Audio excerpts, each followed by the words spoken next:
Hello everyone. Welcome to a very exciting episode of Outside the Studio. I am your host as usual. My name is Tessa. Welcome to the show. If this is your first time listening, I'm so excited to have you here. It means a lot to me that you tune in, and if you enjoy the content, I would so appreciate it if you would share it out on the socials, with your community, with anyone that you think could benefit from it or find it interesting. That's how we support each other. That's how we grow. That's how we learn, is by sharing, which is part of the reason why I created this podcast platform in the first place. So without further ado, I want to introduce our special guests today. They're all very special guests, but this one in particular, I'm so excited about because it's all about color, and I love color. I love thinking about how to put color together on my body to adorn myself. I think about how to put color in my home to create a really, maybe it's an inspiring environment, or maybe it's a soothing, grounding, calming environment. And our guest today is a color expert. She is a color therapist. She is an energy alchemist. She is a spiritual coach. She's a healer. She's also a qualified interior designer. So I'm just going to read this little tidbit about Walaa. Her name is Walaa. And her platform, you could call it Walaa's Color Ways. But just to give you a little bit of background on her, she was born in Kuwait. She was surrounded by strict ideas of what a woman should be. What to do with your hair, your eyebrows, who you marry, and how you behave. So from a very young age, Walaa's instincts went against everything she was told.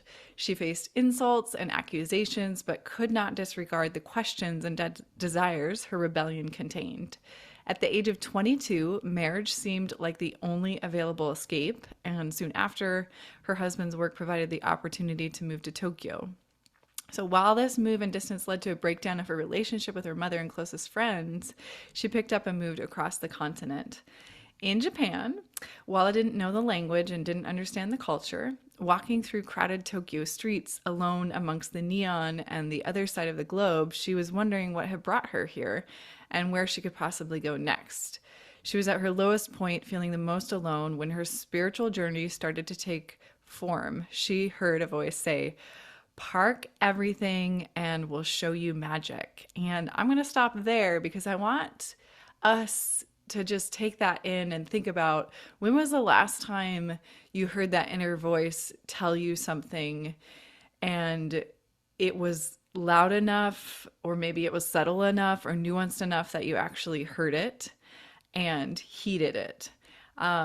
So I'm going to leave it at that. We'll let Walaa do the rest of the talking about her journey, her experience, what color therapy is. I did a brief introduction before we popped on together, but I wanted to add something to it that I didn't mention, which is these amazing accolades. You've been featured in Red Magazine, Nylon, Refinery 29, Bustle, as well as being a guest on Off the Vine with Caitlin Bristow, Enlightened Empaths, and Magic Vibes. And this is something I want to talk to you about in particular, how you've developed your unique 5-modality system for harnessing energy to develop emotional fluidity, which uses a combination of color frequency, which I'm so excited to talk about color, crystal sound healing, which I personally have gotten to experience because I will talk about this in a little bit, but my color is orange, so I listen to the orange sound healing, body release movement, mental reprogramming, and breath work, which leads clients, such as us, to live fearlessly and find spiritual freedom. So first of all, color, and tell me if this is the right term, but color therapy is in essence what you do, what you're offering. Is that correct? That is the essence. That's where I started. But then I decided that, or worked as I worked, it just developed and moved, and it's just I started combining so many different modalities because when I'm working on myself and I'm working with other people, I have found in the last nearly 10 years of my work is that you can work with energy But then when you bring in all the other different things, you can work on all these different layers of emotional energy, emotional stuff, mental beliefs and blockages, body blockages. And when you work on aligning them and finding that alignment using all these different modalities, you can have a great experience of self-alignment, and that makes you change decision, it makes you change things about your life, choose better things for yourself, align yourself with things that feel good, a life, and build a life that feels more like you. And that is just one of the most valuable things color therapy has given me. Yeah. Oh, yeah, absolutely. How did you find this work? I mean, I've heard of it a little bit, but it's relatively new, at least in my world, to think of color as a type of therapy. So I'm curious how you found this. So actually color therapy, or the use of color in healing, has been traced back to the Egyptians. So it's been worked as, especially when they were working with the sun. They Mm. believed in the god of the sun as one of their main gods, and the sun god is really all about light, and color is a translation of these different frequencies of light. So the way I like to say it is, color has is like a translation. It's a map given to us by the sun and light to be able to understand ourselves better. I found it in one of my darkest moments.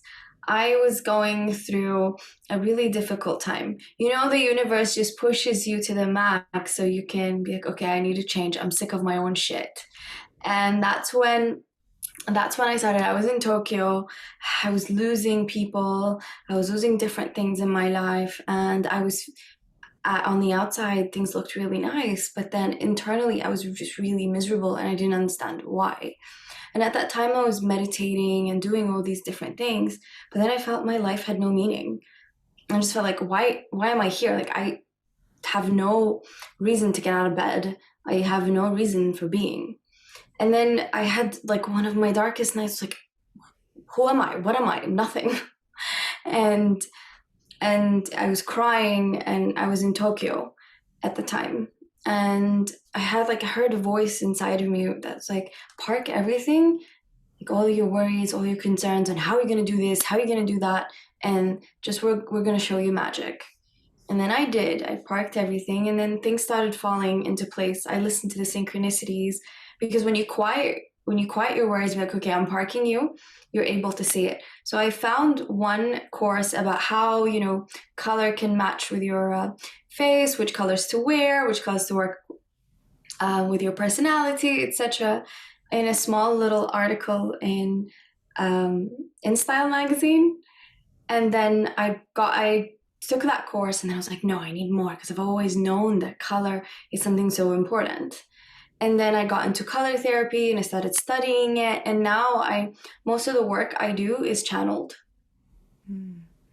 That's so cool. I love that story. I'm curious. So part of your work is helping us understand what our color archetype is. Can you tell me a little bit about that? So, as I said, color is a frequency, and there's so many different modalities to figure out your frequency. One of them is color. So every day we're born under that influence. When we're born on a day, this is the frequency of who we are. And then the month we're born represents the frequency we came here to be challenged with. What is the theme of the challenges of your life? What is it that you came here to learn? What do your soul want you to do here in this lifetime? And then the year will represent the color frequency of where your soul wanted you to get to. So doing color readings and color archetypes really shows you that path and shows you what is your soul story. So my color happens to be orange, which I was so excited to learn because it is one of my favorite colors. I'm actually wearing orange today. And when we tried to record this, it was last week, I was having internet trouble, but I think you said something like, "Oh, and your nail polish is orange," which I Yeah. just love. And And I so, think we said that also your challenge is yellow. yes, was that, is it, now tell me more about this yellow. Is that the secondary? No, archetype, or is it?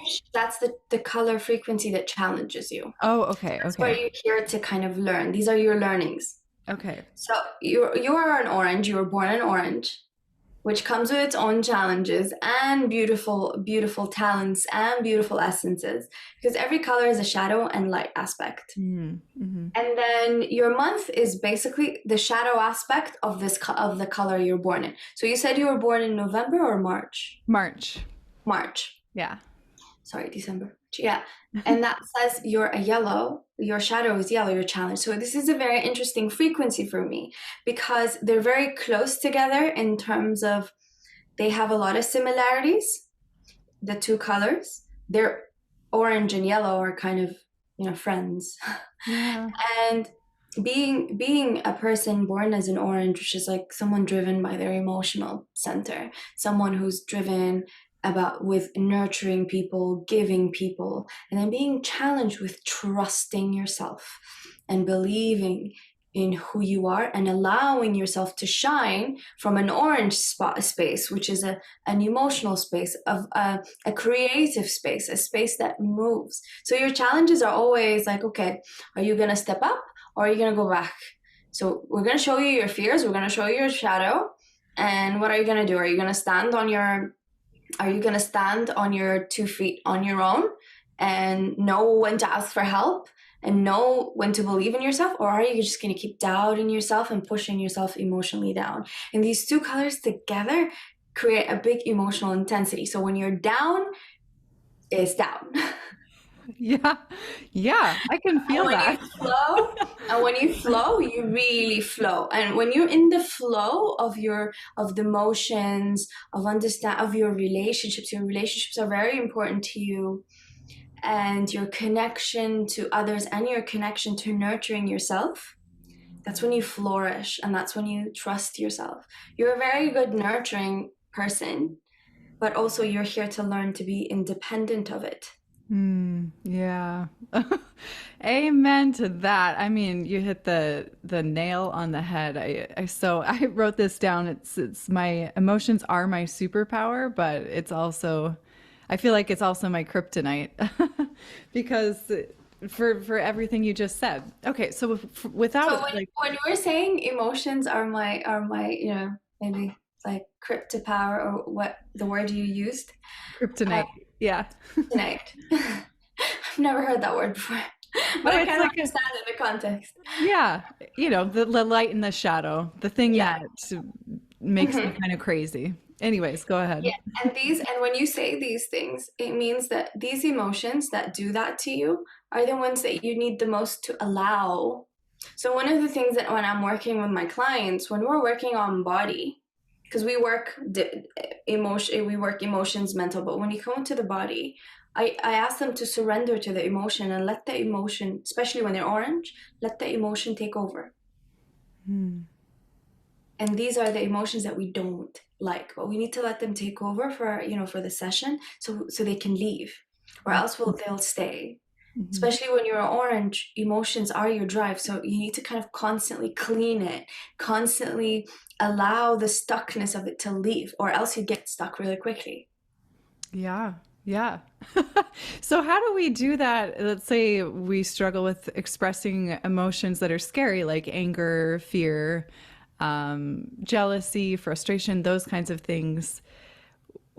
I think for me, there's this constant push pull of that's my emotion. I shouldn't put it on somebody else, and I need to learn how to work through this without it harming others, especially when it comes to things like anger. Yeah, but anger is always an emotion once you allow it. And you can allow it in a healthy space with a mentor, with someone who can help you work through it. Because anger is very important because it's the fire in your body and it hides underneath it what you're scared of. And there's a lot of always underneath anger, there's a big story. Hmm.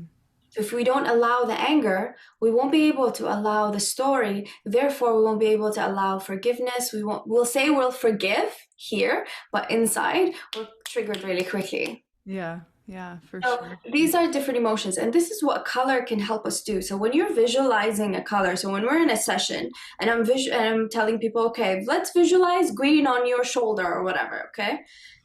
It's constantly saying to your nervous system and your subconscious mind, this frequency of anger, let's work on it, let's get rid of it, let's move it.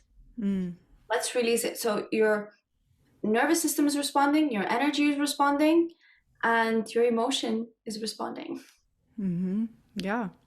So, how do we work with this in our daily lives in terms of, okay, let's say I want to embrace the color orange. Is it as simple as, yes, I hear you doing the energetic work of sitting in a sacred space, but are there other practical ways like wearing orange or painting a wall orange? Or do you know what I mean? Like, what other kinds of things? Um, so working with color on a daily basis is something that I just enjoy doing because you can play around with it. You can play around, you can use it in your makeup, you can use it in your clothes, you can use it in your food, you can use it on your screen, you can put it next to you on your desk, just depends. And this is when we can also play around with setting intentions with color, working on connecting with the frequency of what we want using the color, because it just goes straight subconscious. Okay, we're connected to this frequency. I have it next to me. So when I'm manifesting, I'm constantly with magenta and orange or magenta and green, depends on what I am working on manifesting. When I'm grieving, I will be worried or going through a change or letting go of something and I'm having a hard time. I'll use my phone screen, for example, and I'll have orange with it. All wear orange because some people are uncomfortable wearing strong colors. So you don't need to do it so strongly. Yeah. Okay. I love that. I'm also curious about, you mentioned in the beginning, like matching color to complexion and personality. Yeah. How do we do that? So it was this training that I don't use, like I did it, but I never worked with it. Yeah. I just Okay. did it and I was like, okay, this was the start.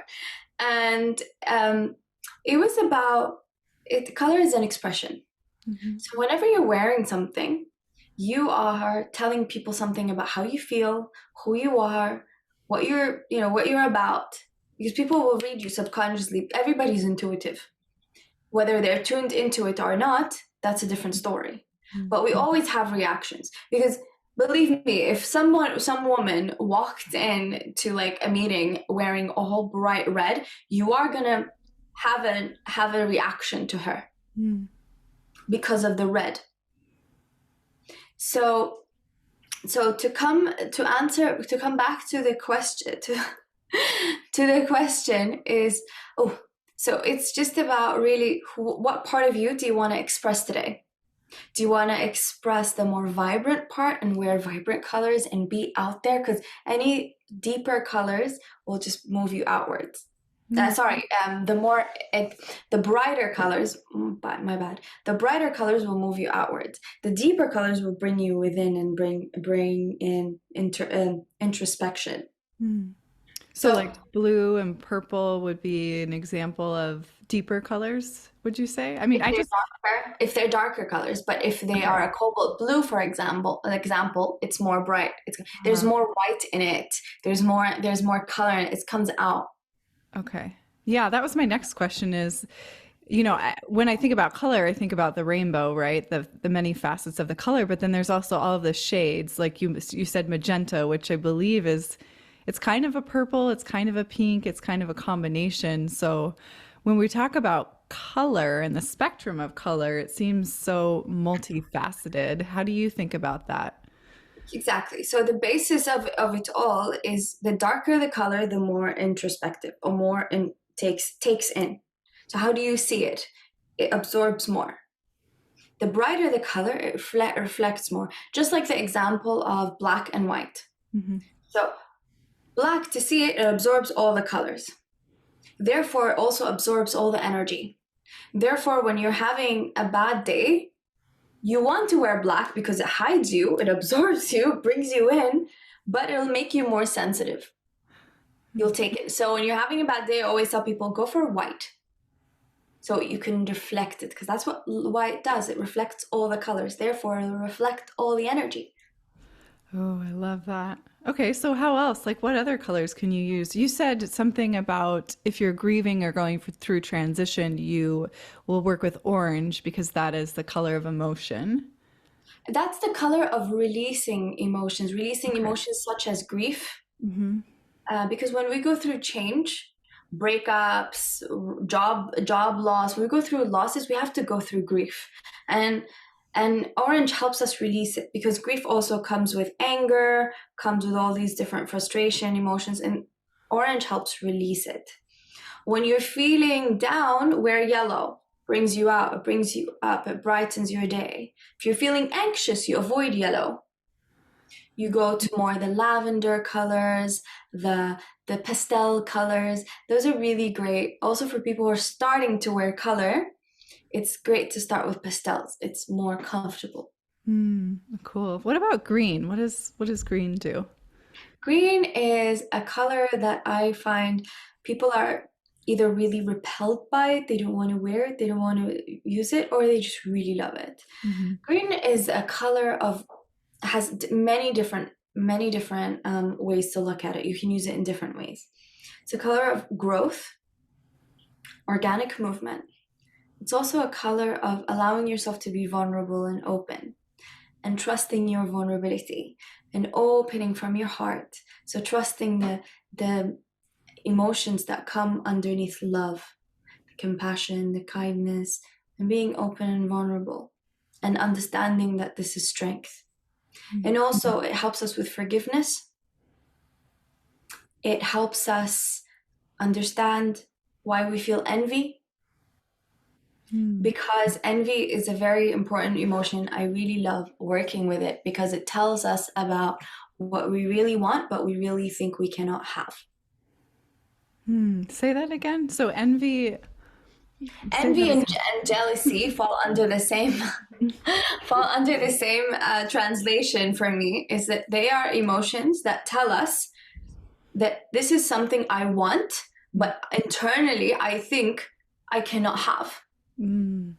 So whenever you're jealous of someone or something or a situation, it's a great time to be like, oh, I want this. Then why do I think that I can't have it? What is blocking me? What is stopping me? What is the belief? Is so powerful. And would you use green to work through that emotion or that Yes, idea? and pink. And pink. Okay. Because pink is also a very strong compassion, kindness energy. And then when you're working with something like jealousy and admitting to yourself that you're jealous and that you want this thing, you need a lot of compassion and kindness with yourself. So you are able to release the judgment and be able to reflect on what you really want and be able to move through it. And is that where the pink comes in? Is the Yeah. kindness and compassion? Yeah, to increase it. Cool. I love all this. What about in our homes? I know you have a background in interior design too, so I wonder how this plays into it. But using colors to create kind of, I don't know if you're familiar with this term feng shui or like a almost like a sanctuary in our homes. So every home it has this different vibration. So the way I love working with interior design of a home, I usually walk in and I'll touch the walls and I'll ask the house, what is it that this house wants? This wants from us, wants from the people living here. And then also we'll ask the people, what is it that you want to feel in your living room, in your bedroom, in your kitchen? What do they represent for you? What are things you do in them? And then what are the challenges that you guys have in the relationship at home? So if it's a family, is it communication issues? Is it um, intimacy? What is it? And then we work through the different colors by adding them to walls, adding them to furniture, adding them to decoration items. It's different things. And then when people also think about color, they always, when you tell them red, yellow, they always think about the primary colors. Mm-hmm. Yeah. But with interior design, the beautiful thing is we can really work on with so many different colors, because red, there's thousands of reds. Mm-hmm. And orange is the same. So it's just depends. There's always a color for everybody that they will like. There's always an orange for somebody that will like. There's always, unless you're completely blocked with your emotions, then you need to work with orange and we need to put it in your home. Yeah. Well, I guess I'm wondering about like wall colors, for example, in let's go with the example of intimacy in the bedroom, or anywhere in the house you want it really, but I'm going to use intimacy in the bedroom. Would you Okay. start with a wall color? Depends on the person and the space. Okay. Okay, because intimacy in a bedroom, you have two functions in the bedroom, yeah. You have the function of sleeping and complete rest, and then a little bit of a yang energy depends on how you want this intimacy to be and how you do it. Hmm. But what usually I like to do is create a neutral space, like a space with neutral colors that are warm, and then add elements that are fiery.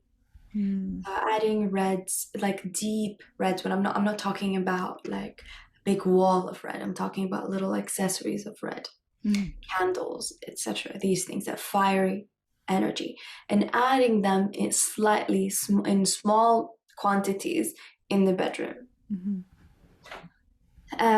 Or if we're talking about intimacy and sex, we're talking about intimate. We're talking about also trust. So you would also include blues. Because intimacy, what is the core of it? It's trust. So let's work on the trust. Let's work on the stable ground. How do we create stability? That's why red, deeper reds, burnt reds, the reds that have browns in them are good also for intimacy. So when I'm talking red, I'm not talking primary red. Okay. And when you say neutral and warm, is an example of that like a shade of white or a shade of, I mean, it could be a shade of anything really. It could be mostly, I like to use the beiges. Hmm. I like to use warm blues. But if you're a person who has a hard time waking up in the morning, I always tell this to people, avoid blue in the bedroom because it'll just really calm you down. Because blue is all about peace and tranquility and just, yeah, you don't want to stay in your bedroom forever. I just painted my walls blue in the bedroom. Whoops. Maybe Yeah, that's that's why. okay. Okay, so when that happens, start add different things. Use these lights that the alarm that wakes you up with red and then goes into like the sunrise alarms. So Uh-huh. they start with red, and you can do that. That could help a lot. Ooh, I'm writing this down. A sunrise alarm. I feel like I've heard of this, but I haven't Philips looked it up. has it. It was a trend at some point to help with SAD, Uh-huh. and then also it helps your body kind of. Now they're doing circadian rhythm lighting. I was Mm, reading about it the other day, which is kind of like changes the lighting in your home as like how it changes in nature. yeah. Oh, that's cool. Like, Yeah. yeah, just get more windows in the houses, guys. Get to the countryside. Yeah. Yes. Let's all go to the countryside. Okay, so I want to follow this thread a little bit longer. Let's talk about the office. So a lot of us now have home office spaces due to COVID, for better or for worse, right? I'm obviously here in my office. Let's say that I struggle with here. Let's use the example of I want to write a book or I need to do something that I'm really focused and able to stay on task.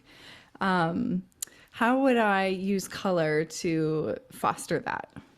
I would use a combination of darker blues, like navy and its brothers and sisters, Okay. and yellow. But the blue would be a bit more, the yellow would be in little amounts. The blues can also, I'm not saying paint it blue, but then the darker blues help with discipline. Hmm. But and the yellow alerts your mind. But too much yellow can create anxiety. So it just depends on how what your anxiety levels are. But it's also great for procrastination. This color combination. Cobalt blue is also a good color. Okay. And would that be in little bursts as well, or would you recommend painting a wall like that? You can if you really like it. Okay. Now I feel like I should paint my walls. I want to move to the kitchen. What I always tell people is just also go with the colors that you love, that feel really nice. Don't go for a color, oh, somebody told me this is the color I should put. Yeah. Because we all are attracted to certain colors based on our needs, based on what we want. We have to trust this because colors don't exist. Colors are a translation of the mind to different light frequencies. The light falls on your eye sends a message to your brain, and your brain says, hey, this is red, or this is blue. So when you're attracted to a color, you also have to consider that you are attracted to this frequency. Therefore, your subconscious is telling you, you need this. And when you hate a color, your subconscious is saying you're rejecting this about yourself and about who you are or in your journey. Wow, I love that. I'm taking notes copiously here. Okay, so I wanted to I just want to do one more room of the house that I find extremely Hard. important. Okay. Yeah, sometimes it can be challenging. I find it important though, and that is the kitchen. And I find it important for so many reasons because this is how we nourish ourselves. It's a lot of times where we come together as a family, as a community. Spoken like a true orange. Yes. Yeah, so let's talk about kitchen colors. Um, Funny enough, I was looking at an orange kitchen the other day. Really? Oh, I want to see It wasn't this. like, but it wasn't just orange. It was in feng shui. They tell you orange or cinnamony orange. It helps with your creativity because this is where you cook. This is where you create. So it's a space for creativity. And I believe that they do recommend orange in the kitchen. One of the recommended colors is, but I found this beautiful salmony but more orange color that's like really matte, and I was like, oh my god, I want an orange kitchen. But here's the trick: you don't want to eat a lot. If you want to reduce how much you eat, stick to blues and pinks in the kitchen with all their different shades. Okay. And if you want to really just let yourself go in the kitchen and enjoy it, really dark reds, oranges, and these are colors. A burnt orange, a salmon orange would be really nice for creating because it's a frequency of fire. I also love sage green in a kitchen because it's just what it would tell you. It would say, hey, we're cooking from the heart, we're cooking from here, or we're creating from love. I do personally like to avoid grays, even though they're really easy to put, but it's just neutral. It just has grays. Like, I don't know who I am in my kitchen. Yeah. Okay. Thank you for indulging me going through my house and all of the many important places. Okay, so I do have one more question about painting walls because I feel like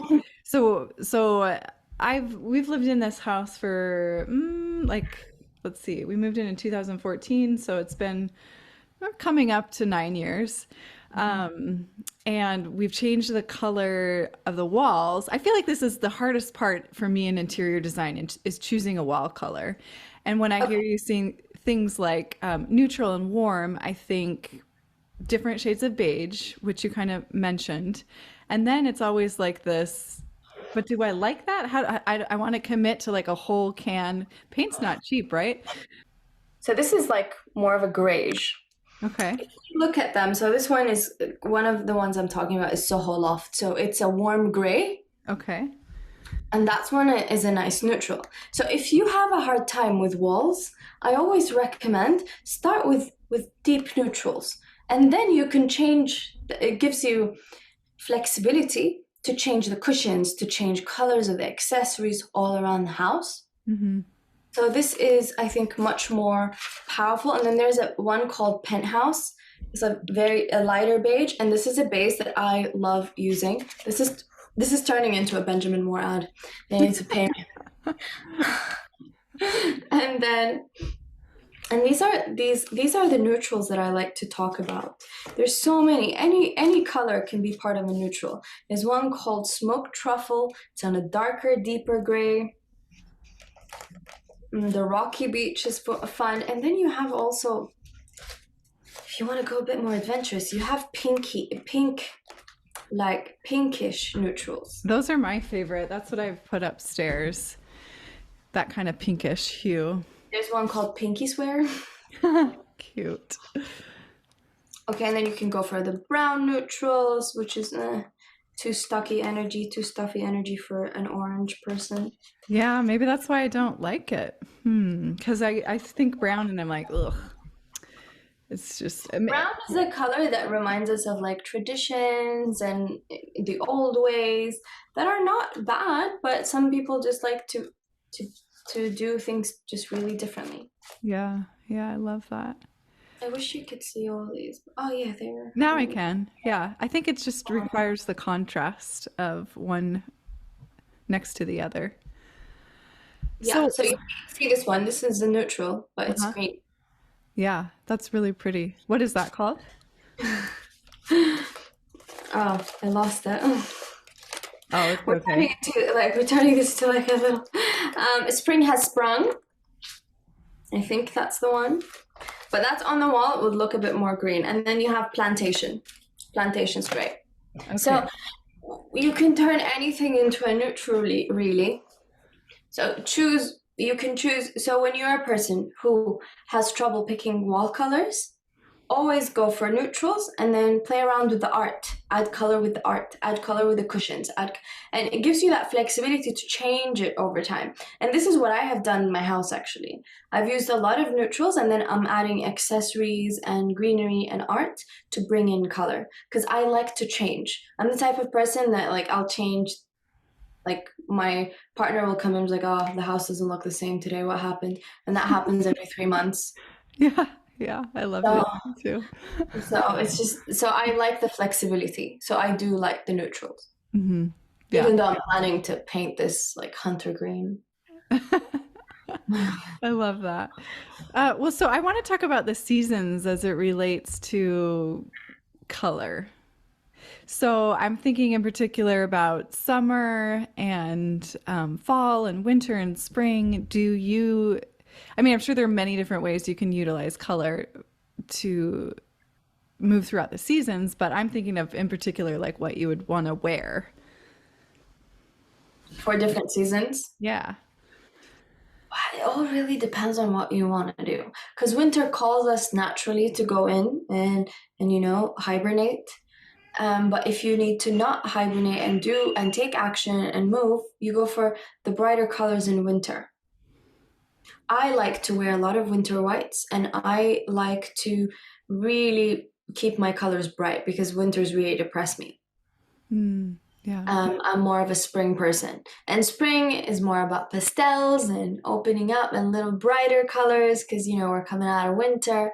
Fall is one of my favorites, which is the burnt orange time, burnt reds and all these clay reds. This is what I really love these colors. And I feel it helps us align with the season. So you can align with the season and then also just decide what is it that I need my colors to help me do today. Yeah, I love that so much. Cool. Well, so let's dive a little bit more, or I guess we could go back to the thread of sound healing and all of the other layers of this therapy that you do. I'm thinking in particular about the meditation that I did for Orange. Hey, how was it for you? It was so I haven't actually done a sound healing via a recording before, so I wasn't sure how it would translate, and it was really nice. And I felt the vibration just like I would if I were in a space. I mean, sure, it was a little bit different than being in person, but I feel like the vibration, what you would get from a sound healing, which is that vibration, came through really nicely. So, and I know that there are all different types of crystal bowls that have different vibrations and frequencies. So I'm wondering, if you could talk a little bit about that. Okay, so I love using the crystal bowls versus the metal bowls because for me, these feels like they stimulate emotion more than the bowls. The metal bowls feel like more in connection with the mind. I also love the earthing part to it as well, because these alchemy balls have, this one's my favorite these days. Beautiful.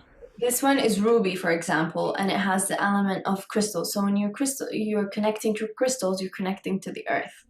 So it has that etheric feeling, but it keeps you grounded. And this is why I really love them. The way I use them is I work on creating a visual. It's just so different with every person, because I have to say this, every single session with even the same client is just different. We need different things, and every client is just so different. But we always do the bolts. So I will mix the sounds. For example, this one's more red, not because it's red only, but it's just lower. Versus this one that is more violet. Yeah.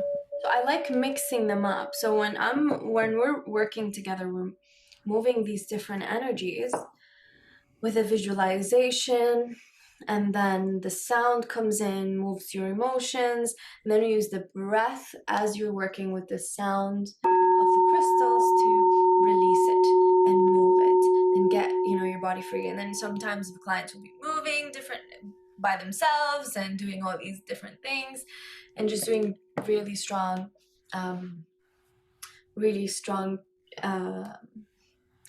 healing and releasing. And this is one of my favorite parts about including the sound. I have a question about this. I've done several sound healings as a participant, and it seems like for the most part, people obviously enjoy it and love it for so many different reasons. Not surprisingly, right?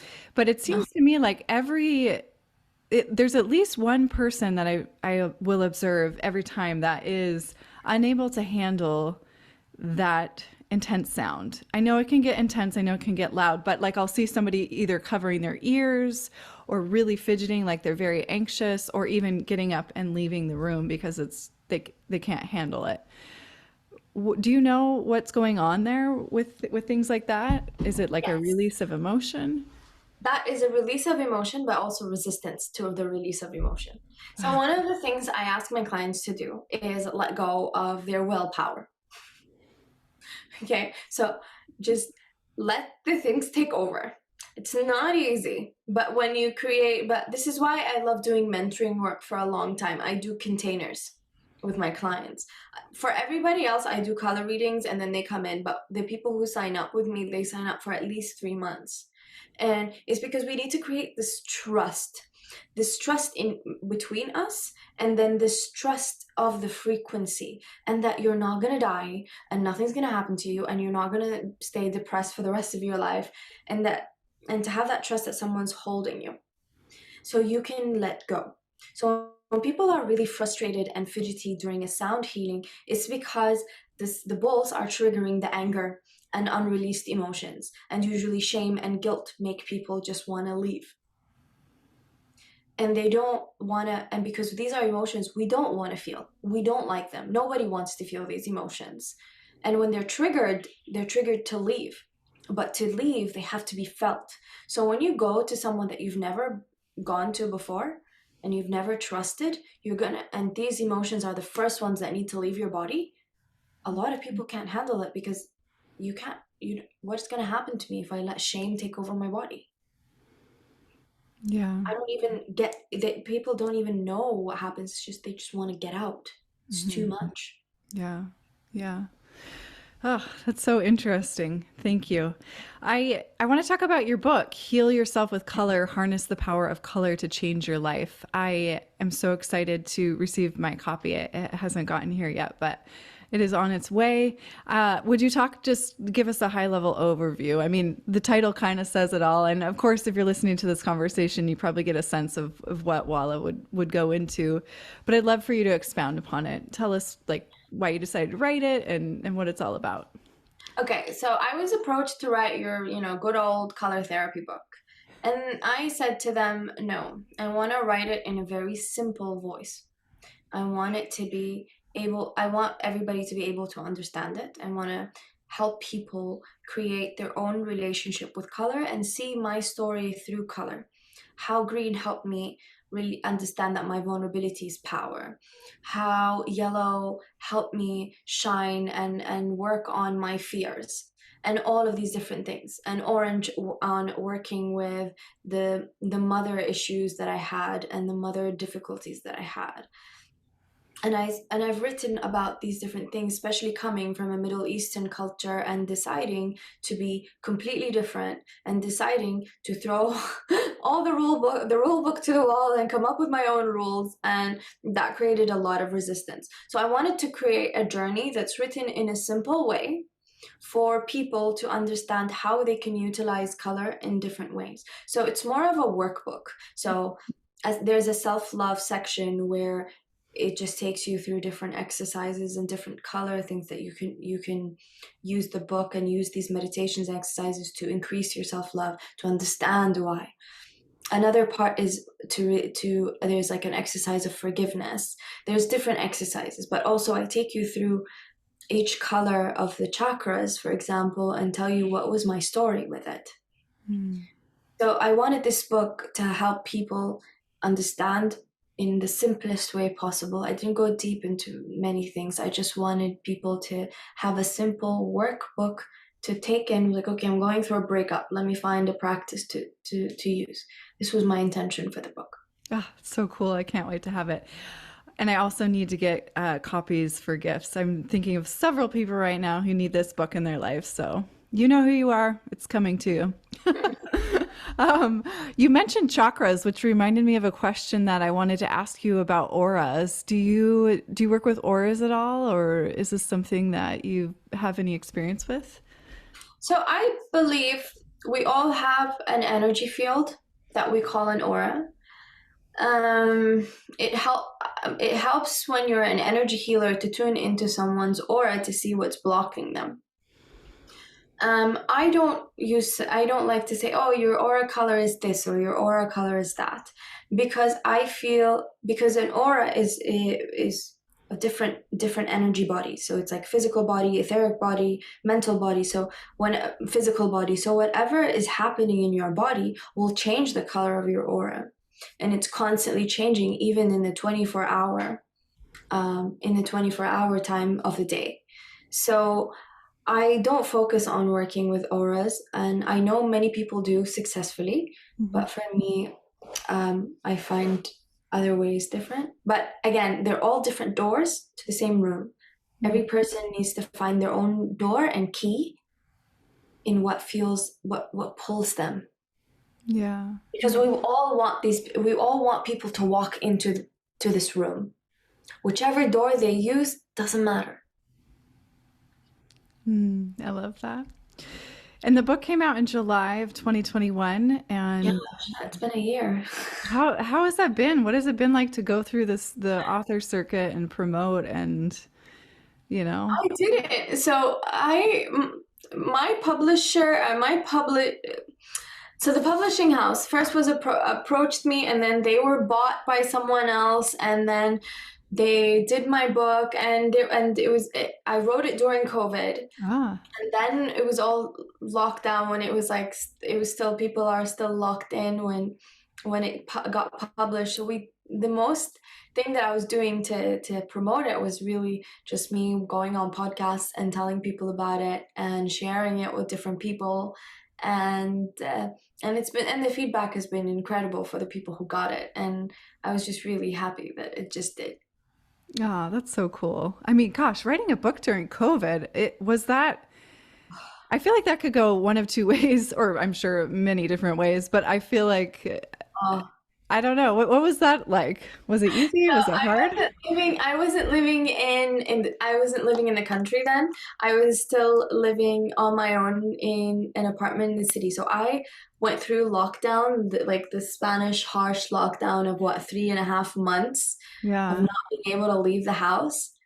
And I had the deadline to finish the book. So I was up all night.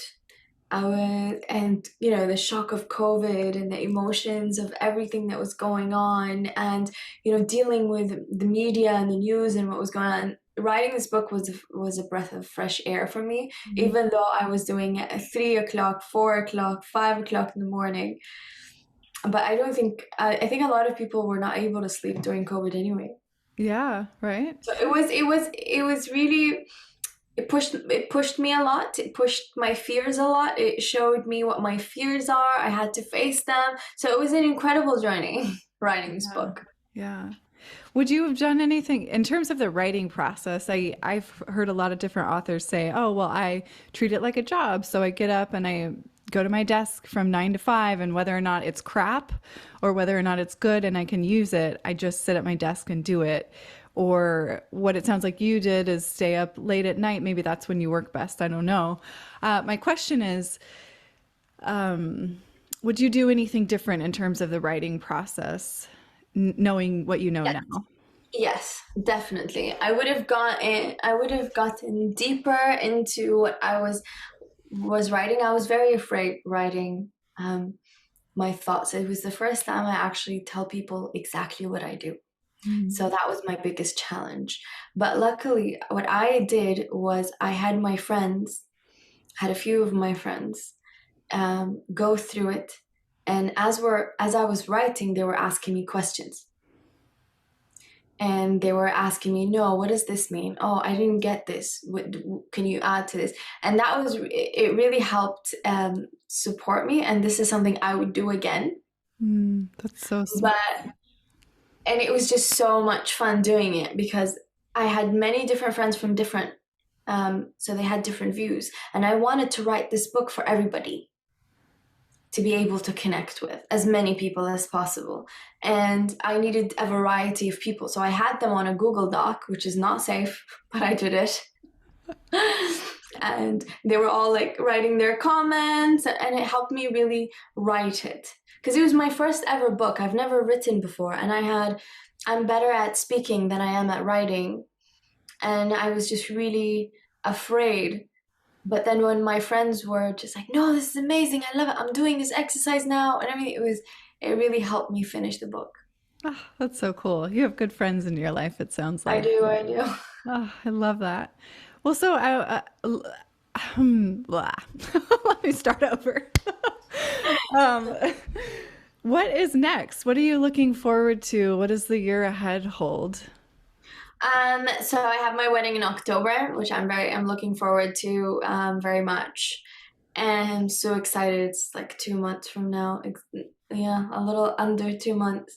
And I'm very excited about that. I'm very excited to have my closest and dearest around to celebrate this union.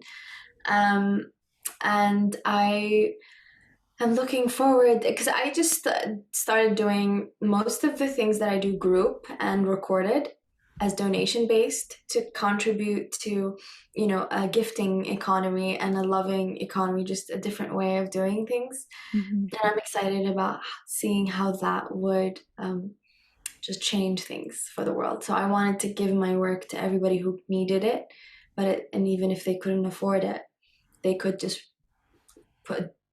pay something or nothing. Yeah. Oh, that's so cool. So where do people go to find you and connect with you and work with you? On Instagram, most of the time I'm there. I'm answering people mostly there. On Walaa.Color Ways, WALAA.colorways. And then color-ways.com is where you also find me. I write blogs. My newsletter is very active. I'm constantly talking to people, telling them what's coming next. I do bi-weekly meditation, healing, which are called healing circles, which are by donation now. And yeah, they're live on Zoom and you can join it from anywhere. Ah, wonderful. It's been so nice to talk to you. I thank you so much for answering all of my color questions. Oh, I'm here for it. I'm here for it. So fun. I can't wait to share this episode out with the world. Walaa, thank you for your time and for doing this amazing work that you do. It's so important. Thank you so much. Well, everyone, that concludes another amazing episode of Outside the Studio. I hope you enjoyed yourself. I hope you learned something new. maybe remembered something old, maybe felt inspired to apply something to your life. You can hear my dog in the background. She's doing a little happy dance. So Daisy enjoyed it. Anyhow, I wanted to just pop in here to wrap us up to say a couple of things. Number one, I have such an amazing team that helps me put these podcasts together. Without them, I wouldn't, be able to bring these amazing conversations to you. So thank you to my producer, my director of creative services, my sound editor, my engineer, Consistency Media. Don't know what I would do without you. Thank you, thank you, thank you.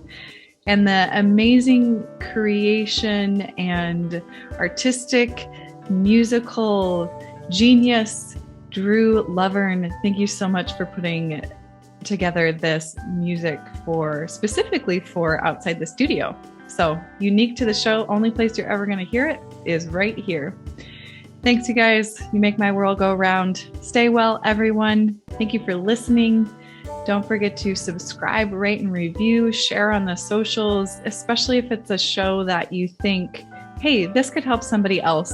That's what this is all about, right? We're sharing information so that we're better, so that we're inspired, so that we're lifting each other up, and we're learning how to be in this world, living on this planet to the best of our ability, sharing information and inspiring one another. And that's my hope. That's my hope for the show. Take care.